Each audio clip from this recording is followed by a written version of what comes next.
Hi students, welcome to MS Word tutorial part 5। पिछले 4 parts में हमने फाइल, होम, इंसर्ट और डिजाइन टैब की सभी कमांड्स और उनके यूज के बारे में जानकारी दी थी।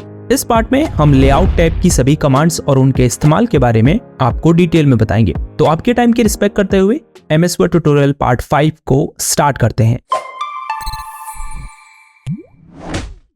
वीडियो में आगे बढ़ने से पहले अगर आप कंप्यूटर से रिलेटेड स्किल्स सीखना चाहते हैं तो इजी टेक क्लास को सब्सक्राइब जरूर करें, क्योंकि हम जल्द ही कुछ बेहतरीन कंप्यूटर कोर्सेस इस चैनल पर लेकर आने वाले हैं। इसके अलावा आप हमें इंस्टाग्राम पर भी फॉलो कर सकते हैं और हमारे टेलीग्राम चैनल को भी ज्वाइन कर सकते हैं। अगर आपका कोई सवाल हो तो आप वहां पर मुझसे पूछ सकते हैं, लिंक डिस्क्रिप्शन में मौजूद है। लेआउट टैब या पेज लेआउट टैब का यूज एमएस वर्ड में डॉक्यूमेंट पेज के लेआउट या स्ट्रक्चर को अपनी रिक्वायरमेंट्स के हिसाब से सेट और अरेंज करने के लिए किया जाता है, जिसे हम पेज सेटअप करना भी कहते हैं।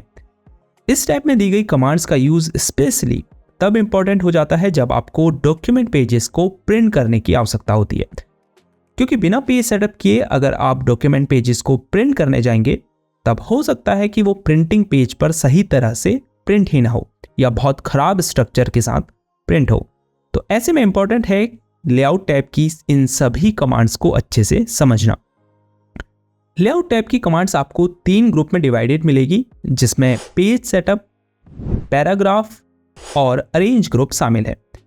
अगर आप 2010 और 13 या उससे पहले के एमएस वर्ड वर्जन्स का यूज कर रहे होंगे तो आपको लेआउट टैब में 3 से अधिक कमांड ग्रुप देखने को मिलेंगे। चूंकि फिलहाल हम एमएस वर्ड 2021 यूज कर रहे हैं तो वो बाकी के कमांड्स ग्रुप अभी डिजाइन टैब में मूव हो चुके हैं। तो चलिए शुरुआत करते हैं first command group page setup से। इससे पहले कि मैं आपको इन कमांड्स के यूज के बारे में बताऊं, मैं एक डॉक्यूमेंट क्रिएट कर लेता हूं। डॉक्यूमेंट रेडी है। अब हम चलते हैं पेज सेटअप ग्रुप की फर्स्ट कमांड मार्जिन्स पर। मार्जिन बेसिकली आपके डॉक्यूमेंट पेज में ये जो खाली स्पेस है, लेफ्ट, टॉप, राइट और बॉटम, इसे ही मार्जिन कहते हैं। सो बाय डिफॉल्ट एमएस वर्ड में मार्जिन नॉर्मल में सेट होता है, यानी कंटेंट और पेज के कोनों के बीच जो स्पेस है वो 2.54 सेंटीमीटर है हर कोने में। तो यहाँ कुछ कॉमनली यूज्ड मार्जिन्स फॉर्मेट्स दिए गए हैं जिनमें से आप चूज कर सकते हैं। फॉर एग्जाम्पल, मैं डॉक्यूमेंट पेज के मार्जिन को बहुत कम रखना चाहता हूँ तो मैं नैरो मार्जिन फॉर्मेट को सेलेक्ट कर सकता हूँ। आप देख सकते हैं ये जो ब्लैंक स्पेस था वो बहुत कम हो चुका है। ऐसे ही आप अपनी रिक्वायरमेंट्स के हिसाब से यहाँ दिए गए अदर पेज मार्जिन फॉर्मेट्स को सेलेक्ट कर सकते हैं। लेकिन अगर इनसे आपकी रिक्वायरमेंट्स पूरी नहीं होती तो आप यहाँ सबसे नीचे कस्टम मार्जिन पर क्लिक कीजिए, फिर यहाँ से आप कस्टम मार्जिन सेट कर सकते हैं। नेक्स्ट कमांड है ओरिएंटेशन। ये 2 टाइप्स के होते हैं, पोर्ट्रेट और लैंडस्केप। ओरिएंटेशन बेसिकली आपके डॉक्यूमेंट पेज को वर्टिकल और हॉरिजॉन्टल डायरेक्शन में डिस्प्ले करने की अनुमति देता है। जैसे ओरिएंटेशन अभी पोर्ट्रेट सेलेक्ट है तो यह डॉक्यूमेंट पेज वर्टिकली यानी सीधा खड़ा डिस्प्ले हो रहा है। लेकिन अगर मैं लैंडस्केप सेलेक्ट कर दूं तो यह हॉरिजॉन्टली यानी आड़ा डिस्प्ले होने लगेगा। तो अपनी रिक्वायरमेंट के हिसाब से आप पेज ओरिएंटेशन यहां से चूज कर सकते हैं। नेक्स्ट कमांड है साइज। अगर आप डॉक्यूमेंट प्रिंट करने जा रहे हैं तो ये बेहद ही इंपॉर्टेंट कमांड है। तो जो भी आपके पेपर का साइज है जिस पर आप डॉक्यूमेंट को प्रिंट करने वाले हैं, उसे आप यहां से सेलेक्ट करके अपने डॉक्यूमेंट पेज के साइज से मैच कर सकते हैं, ताकि आपके डॉक्यूमेंट का कंटेंट वैसे ही पेपर पर प्रिंट हो सके जैसा वो यहां डिस्प्ले हो रहा है। फॉर एग्जाम्पल, अगर आपके पेपर का size in pre defined sizes से मैच करता है तो आप यहां से उस पेपर साइज को चूज कर सकते हैं। जैसे हम A4 कर लेते हैं। अदरवाइज यहां नीचे मोर पेपर साइजेस पर क्लिक करके आप कस्टम पेपर साइज भी अपने डॉक्यूमेंट का सेट कर सकते हैं। नेक्स्ट कमांड है कॉलम्स। अगर आप अपने डॉक्यूमेंट के कंटेंट को कॉलम्स में डिवाइड करना चाहते हैं तो यहां से आप कर सकते हैं। जैसे हम 2 सेलेक्ट करते हैं तो आप देख पाएंगे डॉक्यूमेंट का कंटेंट 2 कॉलम्स में स्प्लिट हो चुका है। ऐसे ही आप 3 लेफ्ट राइट सेलेक्ट कर सकते हैं। अगर आप मोर कॉलम्स पर क्लिक करेंगे तो यहां से कस्टम कॉलम्स सेट कर सकते हैं। नेक्स्ट कमांड है ब्रेक्स, जिस पर क्लिक करने पर आपको कई अन्य ऑप्शंस डिस्प्ले होंगे, जिसमें फर्स्ट है पेज। अगर आप डॉक्यूमेंट में किसी पेज को एक पॉइंट से एंड करके नेक्स्ट पेज से स्टार्ट करना चाहते हैं तो आप पेज कमांड का यूज कर सकते हैं। फॉर एग्जाम्पल, हम यहां से इस पेज को एंड करना चाहते हैं तो हम इस पॉइंट पर कर्सर को रखेंगे और फिर यहां से पेज कमांड पर क्लिक करेंगे तो आप देख सकते हैं उसके बाद का टेक्स्ट नेक्स्ट पेज पर चला गया है। फिर है कॉलम्स। अगर आपने डॉक्यूमेंट में 2 या उससे अधिक कॉलम्स ऐड किए हैं तो किसी पर्टिकुलर पॉइंट से कॉलम ब्रेक ऐड करने के लिए उस पॉइंट पर कर्सर को रखिए, उसके बाद यहां कॉलम पर क्लिक कीजिए। आप देख सकते हैं इस पैराग्राफ के बाद का कंटेंट नेक्स्ट कॉलम में चला गया है। फिर है text wrapping. Same command arrange group में भी है, रैप टेक्स्ट नाम से, तो हम थोड़ी ही देर में इसके बारे में डिटेल में जानेंगे। उसके बाद है सेक्शन ब्रेक। अगर आप इस पर क्लिक करेंगे तो ये बिल्कुल पेज ब्रेक जैसा दिखाई देता है, बट इसका यूज डिफरेंट है। अगर आप अपने डॉक्यूमेंट में एक नया सेक्शन स्टार्ट कर रहे हैं, फॉर एग्जांपल एक पूरा न्यू टॉपिक या हेडिंग स्टार्ट कर रहे हैं, तो ऐसे में आप पेज ब्रेक ऐड करने के बजाय सेक्शन ब्रेक का यूज कर सकते हैं। दूसरा है कॉन्टिन्यूअस। अगर आपको सेम पेज पर न्यू सेक्शन स्टार्ट करना है तो इस पर क्लिक कीजिए। फिर है इवेंट पेज। अगर आपको नेक्स्ट इवेंट नंबर पेज पर न्यू सेक्शन स्टार्ट करना है तो इस पर क्लिक कीजिए। इवेंट नंबर का तो आपको पता ही होगा, 2, 4, 6, 8, 10 ये सब क्या होते हैं, इवेंट नंबर। तो अगर मैं सेकेंड पेज में चले जाऊं और फिर इस हेडिंग के फ्रंट में कर्सर को रखकर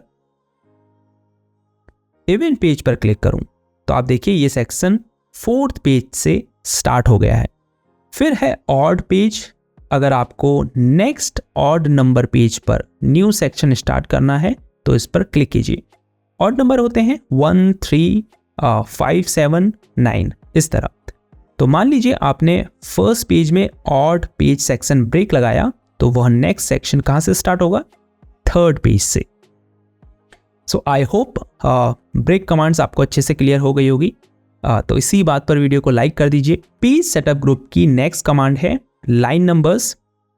अगर आपको डॉक्यूमेंट में लाइन नंबर ऐड करने हैं तो उसके लिए यहाँ कई ऑप्शंस दिए गए हैं। जैसे मैं कॉन्टिन्यूअस पर क्लिक करता हूँ तो आप देखिए यहाँ लेफ्ट मार्जिन में लाइन नंबर्स शो होने लगे हैं। लाइन नंबर्स ऐड करना स्पेशली तब इंपॉर्टेंट होता है जब आप लीगल डॉक्यूमेंट क्रिएट कर रहे हो, क्योंकि उसमें आपको स्पेसिफिक लाइन को रेफर करने की ज़रूरत होती है। लेकिन यहाँ इतने ऑप्शंस दिए गए हैं जो आपको थोड़ा कंफ्यूज कर सकते हैं, लेकिन है ये सब लाइन नंबर ऐड करने के लिए ही, लेकिन थोड़ा डिफरेंट वे में ये लाइन नंबर्स ऐड करते हैं। जैसे हमने अभी कॉन्टिन्यूअस सेलेक्ट किया है तो फर्स्ट पेज के बाद नेक्स्ट पेज में लाइन नंबर उससे आगे ही डिस्प्ले हो रहे हैं। लेकिन अगर मैं यहाँ रीस्टार्ट ईच पेज पर क्लिक कर दूं तो हर पेज में लाइन नंबर शुरू से यानी 1 से स्टार्ट होगा। और अगर यहां रीस्टार्ट ईच सेक्शन पर क्लिक कर दूं तो अगर हमने डॉक्यूमेंट में सेक्शन ब्रेक इंसर्ट किया होगा तो वहां से लाइन नंबर शुरू से स्टार्ट होगा। और अगर मैं सप्रेस फॉर करंट पैराग्राफ पर क्लिक कर दूं तो जिस भी पैराग्राफ में मेरा माउस कर्सर होगा उसमें लाइन नंबर शो नहीं होंगे, बल्कि आगे का लाइन नंबर नेक्स्ट पैराग्राफ से स्टार्ट होगा। लाइन नंबर को हाइड करने के लिए हम यहाँ नन को सिलेक्ट करेंगे। नेक्स्ट कमांड है हाइफनेशन। सो सबसे पहले हाइफनेशन को समझते हैं। जैसे अभी हाइफनेशन इनेबल नहीं है क्योंकि यहाँ नन ऑप्शन सिलेक्ट है, तो अगर मैं किसी पैराग्राफ के एज पर एक बड़ा वर्ड लिखता हूँ, इसी को बड़ा कर देते हैं, तो देखिए चूंकि ये वर्ड इस लाइन में नहीं आ सका तो यह नेक्स्ट लाइन में मूव हो गया। लेकिन अगर मैं यहाँ से हाइफनेशन को ऑटोमेटिक पर सेट कर दूं और फिर से इस वर्ड को लिखूं तो आप देखिए ये वर्ड जितना ऊपर की लाइन में आ सका आया और फिर इसमें हाइफन शाइन लगा और फिर बाकी का वर्ड नेक्स्ट लाइन से स्टार्ट हुआ। तो इससे पढ़ने वाले को ये पता रहता है कि ये वर्ड एक ही है, तो इससे जो पैराग्राफ के एजेस पर एक्स्ट्रा स्पेस छूटता है वो नहीं छूटता। ऐसे ही आप मैनुअली भी हाइफनेशन को सेट कर सकते हैं। हाइफनेशन ऑप्शंस पर क्लिक करके आप यहां से ऑटोमेटिक हाइफनेशन को डिसेबल कर सकते हैं, हाइफनेट वर्ड्स इन कैप्स को डिसेबल कर सकते हैं आदि। लेआउट टैब का नेक्स्ट कमांड ग्रुप है पैराग्राफ। इस ग्रुप में दी गई कमांड्स का इस्तेमाल आप पैराग्राफ के इंडेंट और उनके बीच की स्पेसिंग को एडजस्ट करने के लिए कर सकते हैं। जैसे मैं लेफ्ट इंडेंट का यूज करके पैराग्राफ को मार्जिन से कितना भी दूर कर सकता हूं, ऐसे ही राइट इंडेंट का यूज करके पैराग्राफ को राइट मार्जिन से दूर कर सकता हूं। अभी आप देख सकते हैं सिर्फ उसी पैराग्राफ में इंडेंटेशन अप्लाई हो रहा है जिस पर मैंने कर्सर को रखा है, लेकिन अगर मुझे पूरे डॉक्यूमेंट में इंडेंटेशन अप्लाई करना है तो मुझे ऊपर रूलर में मौजूद स्क्वायर मार्कर के बीच में कर्सर को रखना है और लेफ्ट क्लिक दबाकर इसे लेफ्ट या राइट की तरफ ड्रैग करना है। आप इससे पूरे डॉक्यूमेंट का मार्जिन एडजस्ट कर सकते हैं। ऐसे ही राइट साइड से भी आप कर सकते हैं। फिर है स्पेसिंग। अगर आपको किसी पर्टिकुलर पैराग्राफ के ऊपर के स्पेस को बढ़ाना है तो पहले उस पैराग्राफ में कहीं भी कर्सर को रखिए और फिर बिफोर में अप एरो पर क्लिक करें। आप देख सकते हैं इस पैराग्राफ के ऊपर का स्पेस बढ़ता जा रहा है। कम करने के लिए डाउन एरो पर क्लिक करें। अगर किसी पैराग्राफ के बाद या नीचे के स्पेस को बढ़ाने या घटाने के लिए आफ्टर के अप या डाउन एरो पर क्लिक करें। लेआउट टैब का लास्ट कमांड ग्रुप है अरेंज।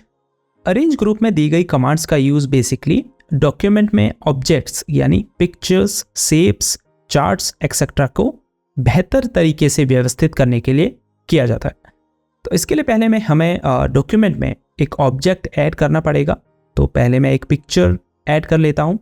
तो अब चलते हैं पहली कमांड में जो है पोजीशन, जिससे आप इस इमेज की या किसी अन्य ऑब्जेक्ट की पोजीशन को डॉक्यूमेंट में चेंज कर सकते हैं। जैसे टॉप लेफ्ट में, टॉप सेंटर में, टॉप राइट में, ऐसे ही कई अन्य पोजीशन यहाँ दी गई है। आप अपनी रिक्वायरमेंट के हिसाब से उस पोजीशन को सेलेक्ट कर सकते हैं। आप देख सकते हैं जिस भी पोजीशन को आपने सेलेक्ट किया होगा उसी के हिसाब से टेक्स्ट भी ऑब्जेक्ट के अराउंड ऑटोमेटिकली रैप हो गया है। यानी ऑब्जेक्ट के आ जाने के बाद भी डॉक्यूमेंट को पढ़ने में कोई दिक्कत नहीं होने वाली है। टेक्स्ट इमेज के साथ इस तरह से एडजस्ट हो जाता है कि पढ़ने में किसी भी तरह की कोई दिक्कत नहीं आती। नेक्स्ट कमांड है रैप टेक्स्ट। अगर ऑटोमेटिकली टेक्स्ट उस ऑब्जेक्ट के अराउंड रैप नहीं होता है तो आप यहां डिफरेंट वे में टेक्स्ट को ऑब्जेक्ट के अराउंड रैप कर सकते हैं। फिर है ब्रिंग फॉरवर्ड। जैसे अगर आपने डॉक्यूमेंट में मल्टीपल ऑब्जेक्ट इंसर्ट किए हैं तो आप सेलेक्ट किए गए ऑब्जेक्ट को बाकी ऑब्जेक्ट्स के आगे लाने के लिए या सभी ऑब्जेक्ट्स के फ्रंट में लाने के लिए ब्रिंग फॉरवर्ड कमांड का यूज कर सकते हैं। आपको समझाने के लिए पहले हम कुछ ऑब्जेक्ट्स को इंसर्ट कर लेते हैं। याद रखिए ब्रिंग फॉरवर्ड कमांड का यूज आप तभी कर पाएंगे जब आपके डॉक्यूमेंट में ऑब्जेक्ट्स एक दूसरे के ऊपर नीचे हों।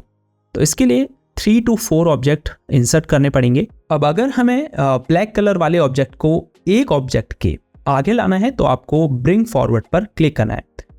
अभी आपको पता नहीं चल रहा होगा कि ये ऑब्जेक्ट एक लेवल आगे आया कि नहीं, लेकिन अगर आप बार बार ब्रिंग फॉरवर्ड पर क्लिक करेंगे तो ये ऑब्जेक्ट सबसे फ्रंट में आ जाएगा। तो ब्रिंग फॉरवर्ड का यूज आप किसी ऑब्जेक्ट को बाकी ऑब्जेक्ट से आगे लाने के लिए कर सकते हैं। अगर आपको ऑब्जेक्ट को सीधे एक बार में फ्रंट में लाना है तो ब्रिंग टू फ्रंट में क्लिक करें।